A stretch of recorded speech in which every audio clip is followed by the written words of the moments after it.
कभी जिसने दिल्ली से दक्कन तक अपनी तलवार का सिक्का चलाया, वहीं औरंगजेब अपनी जिंदगी के आखिरी दिनों में एक फटी पुरानी दरी पर बैठा कांपते हाथों से कुरान पढ़ रहा था।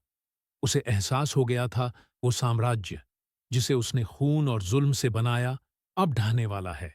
साल था 1705। औरंगजेब अब बूढ़ा हो चुका था। 90 साल के करीब दक्कन की मिट्टी में गुम अपने ही बनाए युद्धों में उलझा हुआ। उसके चारों ओर सिर्फ मौत, भूख और विद्रोह था। औरंगजेब ने कहा, मैंने अपने ही हाथों से मुगल तख्त की नींव कमजोर कर दी। सन 1658 से 1707 तक औरंगजेब ने अपने भाइयों का खून बहाया, अपने पिता शाहजहां को कैद किया और अपने ही बेटों को एक दूसरे का दुश्मन बना दिया।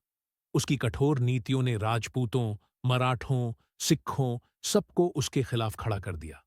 वो जिसने अपने शासन में 49 साल तक जंगें लड़ीं, अब तन्हा था। किसी को भरोसा नहीं, किसी से सुकून नहीं। औरंगजेब ने बहुत गलतियां की। इस जमीन को इस्लाम का किला बनाना चाहा, पर इंसानियत की नींव तोड़ दी। एक दिन औरंगजेब ने अपने सचिव जुल्फिकार खान को बुलाया और कहा, मेरे बाद यह सल्तनत टिकेगी नहीं। मुगल तख्त की नींव मैंने अपने ही हाथों खोद दी है। अब हर बेटा अपने पिता का दुश्मन बनेगा। उसकी मौत के बाद 1707 में मुगल साम्राज्य बिखरने लगा। औरंगजेब ने वसीयत में लिखा था, मेरी कब्र पर ज्यादा खर्च मत करना, मिट्टी डाल देना, जैसे एक गरीब मुसाफिर की कब्र पर डाली जाती है।